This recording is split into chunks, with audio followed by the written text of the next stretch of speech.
Hello everyone, मी दीक्षा स्वागत करते तुमचं अजून एका नवीन व्हिडिओमध्ये आणि माझ्या चॅनलमध्ये। आता मी आलेली आहे बांबू गार्डनला आणि इथे मस्त पाऊस पडलेला आहे। अमरावतीच्या या सुंदर बांबू गार्डनची सैर मी तुम्हाला आज करवणार आहे, तर तुम्हीही माझ्या बरोबर चला। इथे मस्त मधातनं पाणी वाहत होतं, तर ते खूप सुंदर वाटत होतं। असं वाटत होतं की नदी वगैरे आहे का, आणि इथे तलाव सुद्धा आहे, तो सुद्धा आपण बघायला जाणार आहोत। हा व्हिडिओ ॲक्च्युअली मी हिंदीमध्ये बनवला होता, म्हणून मी याला आता मराठीमध्ये व्हॉइस ओव्हर करत आहे। या गार्डनमध्ये मोर दॅन 600+ बांबू स्पीसीज आहेत। इथे रिसर्च सुद्धा होतो त्याच्यावरती, आणि हे रिसेंटली इथे आणखीन नवीन स्पीसीज लावणं सुरूच आहे। तर इथे कसं जायचं, कुठून रस्ता आहे, हे मी तुम्हाला पूर्ण दाखवणार आहे। तर दोन इथनं एंट्रीज आहेत, एक आहे ही माझ्या ज्या बॅक साईडला तुम्हाला दिसते ती, आणि एक आहे त्याच्याच अपोजिट साईडला म्हणजे या साईडला। तर अशा दोन एंट्रीज आहेत। तर आपण आता जी मी तुम्हाला आधी एंट्री दाखवली होती माझ्या बॅक साईडची, तिथनं जाऊयात, म्हणजे आपण असं उलट फिरून येऊ। तसं दोन्ही पण एंट्री सेम आहे, तुम्ही कुठूनही जाऊ शकता। इथनं जाणार आहोत आपण आतमध्ये, आणि हा परिसरही खूप मोठा आणि भव्य परिसर आहे। आणि पावसाळ्यात तर हे गार्डन एवढं सुंदर असतं ना, मस्त असतं बघायला। इथे जो हा कॉर्नर आहे, ज्या साईडला मी आता कॅमेरा टर्न केलेला आहे, त्या साईडला एक छोटंसं झू सारखं होतं, पण आता ते बंद झालेलं आहे। तिथे आधी काही ॲनिमल्स होते, बट आता ते नाही आहेत। आणि या साईडला सुद्धा गार्डनच आहे। तर आता आपण आधी जिकडे केज वगैरे आहेत त्या साईडला बघूयात। थोडंफार मी तुम्हाला काही असेल आणखीन तिथे तर दाखवते।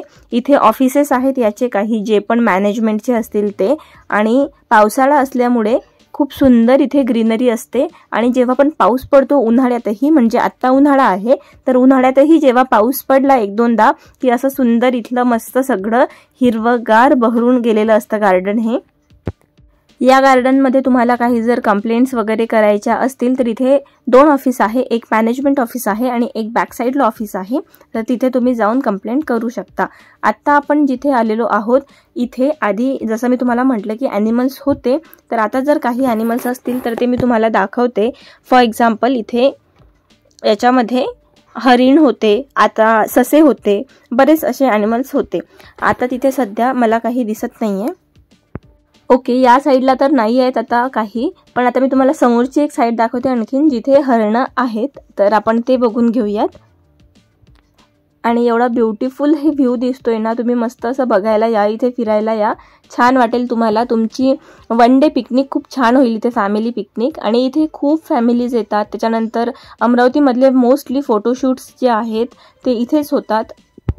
दिस is one of the best places in Amravati, आणि त्यामुळेच मग इथे फोटोशूट्स वगैरे, त्याच्यानंतर pre wedding shoots, baby shower shoots खूप छान पद्धतीने होऊ शकतात। आणि इथे मोस्टली हे सर्व शूट्स अरेंज केलेले असतात, आणि तुम्ही कुठल्या फोटोग्राफरकडनं पण तुम्ही सेटअप करवून घेऊ शकता। इथनं परमिशन वगैरे काढली तर ती मिळून जाईल। आणि आता या साईडला एक रस्ता आहे जो आपल्याला आतमध्ये बांबू गार्डनमध्ये घेऊन जाईल, आणि हे जे आहे हा रेस्ट्रिक्टेड एरिया आहे। इकडे फक्त फॉरेस्ट ऑफिसर्सच जाऊ शकतात, आणि इथले मॅनेजमेंटवाले तिकडे जाऊ शकतात, बाकीच्यांना एंट्री नाही आहे। या साईडने एक सुंदर अशी हट आहे, तर त्याचा मी तुम्हाला एक छोटासा ओव्हरव्ह्यू देऊन देते, आणि नंतर मग आपण बांबू गार्डनमध्ये आतमधल्या साईडला एंट्री करू। हे पूर्ण इथले जेवढे पण हट्स आहेत, ऑफिसेस आहेत, तर याचं पूर्ण स्ट्रक्चर हे बांबूमध्येच आहे, आणि बांबूमध्येच ते बनवलेलं आहे। तर इथे बघू शकता तुम्ही वेगवेगळ्या प्रकारचे वेगवेगळ्या स्पीसीजचे बांबूज यूज केलेले आहेत। देन आता आपण बांबू गार्डनमध्ये आतमध्ये एंट्री केलेली आहे, वन उद्यानामध्ये। आणि या साईडला दोन गार्डन्स आहेत जे छोट्या मुलांसाठी आहेत। इकडे बरेचसे खेळणे वगैरे आहेत त्यांना खेळायला, आणि आणखीन बऱ्याचशा गोष्टी आहेत, तर त्या आपण जसं आतमध्ये जाऊ तसं मी तुम्हाला दाखवतेच। आणि जेव्हा आपण आतमध्ये जातो या रस्त्याने, जो मी तुम्हाला आता व्हिडिओमध्ये दाखवला, तिथे जाताना इथे एक मंदिर सुद्धा लागतं, आणि हे मंदिर इथे आधीपासून आहे, म्हणजे गार्डन बनायच्या आधीपासून इथे मंदिर आहे। हे नागाचं मंदिर आहे हे, आणि याला मस्तपैकी आता कलर वगैरे केलेला आहे, आणि छोटंसं असं मंदिरासारखं बांधलेलं आहे। आधी इथे नॉर्मल असंच होतं, म्हणजे जसं मी आता तुम्हाला दाखवत आहे हेच होतं नॉर्मली, पण आता त्यांनी छोटं तिथे मंदिर केलेलं आहे, जेव्हा पण इथे गार्डनचं बांधकाम सुरू झालं होतं त्या टाईमला. आणि अगेन हा आता रेस्ट्रिक्टेड एरिया आहे, इकडे तुम्ही परमिशन काढून जाऊ शकता जर तुमचं काही रिसर्चचं काम असेल तर. As I am a botany student and जर मला काही काम असेल तिकडे तर एक लेटर द्यावं लागतं मेन ऑफिसला, जे मी तुम्हाला दाखवलं. आणि तिकडनं मग तुम्ही ऑफिसकडनं लेटर घेऊन तुम्ही एंट्री करू शकता आणि तुमचं जे पण काही वर्क आहे किंवा PhDचे जे स्टुडंट्स असतात त्यांचे थेसिस वगैरे असतात तर त्यांना पण एंट्री मिळते. पण ते प्रॉपर तुम्हाला पूर्ण सबमिशन करावं लागतं डॉक्युमेंट्सचं वगैरे, तुम्हाला कशासाठी हवंय, अँड देन तुम्ही चेक करू शकता आणि एंट्री करू शकता आतमध्ये. आता आपण आलेलो आहोत पुढे आणि जे कॅक्टस गार्डन आहे ना त्या साईडला, आणि बांबू गार्डनचं मोस्ट ब्युटिफुल जो एरिया आहे तो आहे कॅक्टस गार्डन. आणि इथे सुद्धा तुम्हाला व्हरायटी ऑफ स्पीसीज बघायला मिळतील कॅक्टसच्या. तर हे जे कॅक्टसच्या स्पीसीज आहेत या वेगवेगळ्या ठिकाणांहून इथे आणलेल्या आहेत. कुठून आणल्या आहेत, त्यांचं नाव काय आहे, कुठली स्पीसीज आहे, हे सगळं त्याच्यावरती मेन्शन केलेलं आहे. आणि जर तुम्हाला डिटेल्डमध्ये जाणून घ्यायचं असेल तर तुम्ही माझा बांबू गार्डनचा हिंदी डिटेल्ड व्हिडिओ बघून घ्या. त्याच्यामध्ये मी प्रत्येक कॅक्टसला एक्सप्लेन केलेला आहे, तो कुठून आणला आहे, त्याच्यामध्ये काय काय बेनिफिट्स आहेत त्याचे किंवा कुठले डिसएडव्हान्टेजेस आहेत आणि कसं ते ग्रो होतं वगैरे हे सगळं मी सांगितलेलं आहे. तर तुम्ही तो व्हिडिओ बघू शकता more information regarding this cactus and bamboos. तर आता आपण आणखीन पुढे जाऊयात आणि मी जिथे पॉसिबल आहे तिथे त्यांचं नाव वगैरे मेन्शन करायचं ट्राय केलेलं आहे की कुठली स्पीसीज आहे कॅक्टसची अँड ऑल.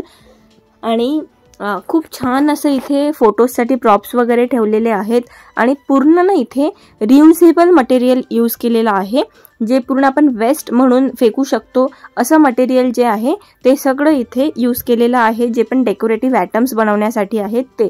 आता ही जी चेअर आहे ही पण मस्त वेस्ट टायर्सपासून बनलेली आहे आणि मी तुम्हाला एक टायरचा पण सुंदर असा जो ब्रिज आणि स्टेअर्स बनवलेले आहेत ते पण दाखवणार आहे समोर. तर आता आधी या गार्डनमधनं आपण जातोय आतमध्ये आणखीन वरती. इथे मस्त अशा क्वीन चेअर्स, किंग चेअर्स अशा छान बनवून ठेवलेल्या आहेत आणि हे ना असं स्लोपवरती आहे गार्डन, म्हणजे आपण जसं जसं चढणार तसं तसं आपण वरती जाणार असं आहे. ते प्लेन भागावरती हे गार्डन नाहीये. आणि जे आपण बांबूचं बघितलं होतं ते प्लेन भागावरती आहे, ते प्लेन सरफेसवरती आहे. इथे कोरफड वगैरे बरेचसे वेगवेगळे इथे प्लांट्स लावलेले होते, फुलांच्या खूप साऱ्या व्हरायटीज होत्या. आणि हे पाणी इथनं वाहत आहे ना, हे कशाचं तरी वेस्ट वॉटर आहे की और ड्रेनेज वॉटर आहे, पण मस्त ते तिथनं वाहत होतं. तर ते असं वाटत होतं की नदी आहे किंवा तलाव आहे छोटासा.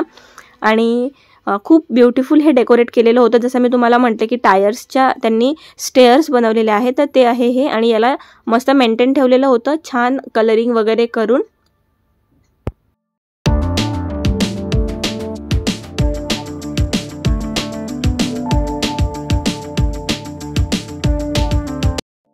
तुम्ही जर पावसाळ्यामध्ये इथे आलात तर तुम्हाला असं वाटेल की कुठल्या तरी हिल स्टेशनला तुम्ही आला आहात. मस्त व्ह्यू असतो इथनं, अमेझिंग वेदर असतं.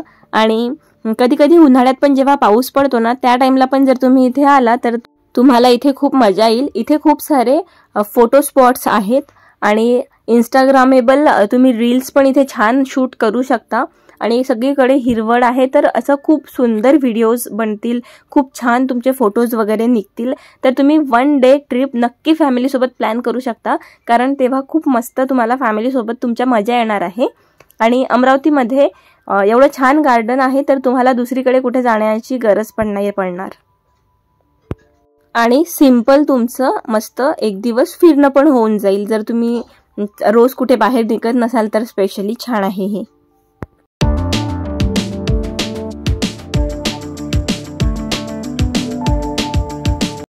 आता कॅक्टस गार्डन नंतर आपण जातोय तलावाकडे, जे मी तुम्हाला सांगितलं होतं की इथे एक आहे बांबू गार्डन, एक आहे कॅक्टस गार्डन आणि एक आहे इथला जो तलाव आहे तो. तर आपण आता तिकडे जातोय. इकडे बरीच हवा सुटली होती आणि माकडं पण आले होते खूप, तर आम्हाला इथे थोडा वेळ वेट करावा लागला आणि त्यानंतर मग आम्ही गेलो. तर तलावाचं जे गेट आहे ते पण असं वरती आहे थोडंसं. आता आपण जसं जसं कॅक्टस गार्डन त्याच्यानंतर इकडे जसं जसं चालत जाऊ ना, हे असं वरती स्लोपवरती जावं लागणार आहे आपल्याला.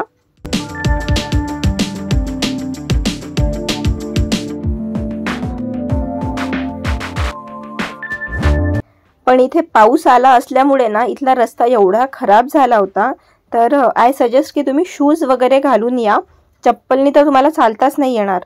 And look at the view guys, खूप ब्युटिफुल, खूप सुंदर. आणि इथे पिक्चर्स तर एवढे छान क्लिक होतील ना.